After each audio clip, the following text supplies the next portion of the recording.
छत्तीसगढ़ पंचायती अधिनियम में नगरीय निकाय व्यवस्था के बारे में जिसका वर्णन जो है भाग 9 के अनुसूची में जो है अनुच्छेद 243 में जो है पी से लेकर जेड तक और जेड ए से लेकर जेड जी तक किया गया है। इसका अगर हिंदी में करें को 243 त से लेकर जो है य तक और य क से लेकर जो है य छ तक जो है इसका वर्णन किया गया है। आइए एक एक करके इसके बारे में जानकारी प्राप्त करते हैं। तो सबसे पहले अनुच्छेद 343 का पी, जिसे 343 का ता भी कहते हैं, उसमें नगरीय निकाय की परिभाषा के बारे में जानकारी दी गई है।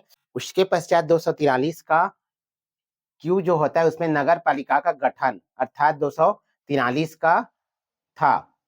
उसके बाद 243 का आर में दिया गया है नगर पालिका की संरचना। 243 का एस में दिया गया है वार्ड समितियों का गठन और संरचना, जिसे हम 243 का जो है धा भी बोल सकते हैं। उसके पश्चात टी, जिसमें जो है स्थानों का आरक्षण दिया गया है, 243 का टी या ना। उसके पश्चात यू में 243 का यू में नगर पालिकाओं की अवधि कितनी होती है, इसे हम 243 का पा बोल सकते हैं। उसके पश्चात 243 का भी अर्थात फा, सदस्यता के लिए क्या क्या अर्हता है नगर पालिका निकाय में। उसके बाद डब्लू, जिसमें नगर पालिका की शक्तियां, प्राधिकार और उनके उत्तरदायित्व को दिया गया है, 243 का डब्लू या इसको हम 243 का ढा भी बोल सकते हैं। उसके बाद 243 का एक्स, जिसमें कर अधिरोपित करने की शक्ति, उसकी निधिया के बारे में वर्णन किया गया है। डब्लू को 243 का बा और एक्स को 243 का भा। वाई जो वित्त आयोग के बारे में बताया गया है उसे 243 का मां। अब जेड जो है नगर पालिकाओं के लेखाओं की संपरीक्षा के बारे में बताया गया है, जिसे 243 का या बोलेंगे। यहाँ तक 243 का जेड कंप्लीट होता है और यहाँ से या कंप्लीट होता है। अब हम जेड ए अर्थात या के बाद में क ख ग घ अंगा च छ में चलेंगे। उसी प्रकार जेड में 243 का Z A B C D E F G तक चलेंगे। तो 243 का जेड ए में संघ राज्य क्षेत्रों में लागू होना बताया गया है, जिसे हिंदी में 243 का या करके क स्टार्ट करेंगे। उसके पश्चात 243 का जेड बी, इस भाग में कतिपय क्षेत्रों का लागू न होना के बारे में बताया गया है। उसके पश्चात 243 का सी, जिला योजनाओं के लिए समिति का जो गठन होता है उसके बारे में बताया गया है। 243 का जेड ई है, उसमें महानगर योजना के लिए समितियां या ज्ञा के रूप में पढ़ सकते हैं। 243 का एफ है, उसमें विद्यमान वर्तमान विधियों और नगर पालिका के बारे में बताया गया है। उसके पश्चात 243 का जेड जी जो लास्ट है, जिसे हम 243 का या छ के नाम से भी जानते हैं, उसमें निर्वाचन संबंधी मामलों में न्यायालय के हस्तक्षेप का वर्णन है।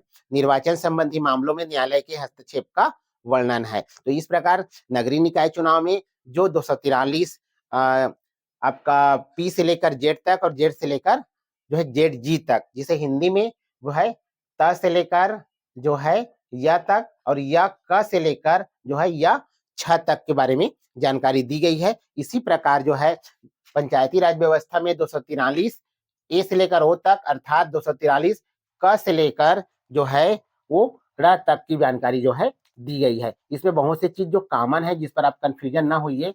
जैसे 243 का ए में ग्राम सभा के बारे में बताया गया है, तो इस 243 का जो पी है उसमें इसके फर्स्ट में परिभाषा के बारे में बताया गया है। 243 का बी है, जिसमें पंचायतों का गठन किया गया है, और यहाँ पर 243 का क्यू अर्थात था है, उसमें नगर पालिका के गठन के बारे में बताया गया है। दोनों की चीज है। इसी प्रकार सी यानी कि तीसरे भाग में पंचायतों की संरचना बोला गया है, और यहाँ पर 243 के आर में नगर पालिका की संरचना के बारे में बताया गया है। उसी प्रकार चौथा में स्थानों का आरक्षण 243 के डी में जो है स्थानों का आरक्षण है, और ये जो है नगर पालिका में जो है आपका 5वें नंबर पर है स्थानों का आरक्षण, वहां पर चौथे नंबर पर है, यहाँ पर 5वें नंबर पर है टी में। उसी प्रकार पंचायतों का कार्यकाल वहां पर 5वें नंबर पर है 243 के ई में, तो यहाँ पर जो है वो नगर पालिकाओं की अवधि जो है 6वें नंबर पर है। तो इस तरह से बहुत सी चीजें जो है एक दूसरे मिल रही है। जैसे एफ 243 का एफ में जो है पंचायती राज में सदस्यता की निहरताएं हैं, तो इसमें जो है 243 के भी में जो है सदस्यता के लिए निहरताएं हैं।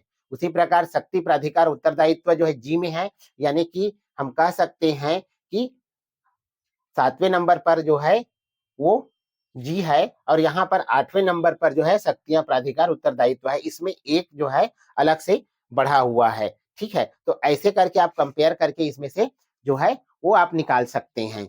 इस प्रकार से मैंने इसमें मंजिल गुरुकुल में नगर पालिका और नगर पंचायत, नगर निगम अर्थात ग्राम पंचायत, जनपद पंचायत और जिला पंचायत अर्थात कह सकते हैं कि ग्राम निकाय और नगर निकाय के जो अनुच्छेद है उसके बारे में जानकारी दी है। इन्हें अधिक से अधिक लोगों तक शेयर करें, क्योंकि यह बहुत ही इंपॉर्टेंट है और पंचायत में काम करने वाले या किसी भी पंचायत के जो सदस्य हैं, मतदाता हैं, इन सबको इसके बारे में जानकारी होनी चाहिए।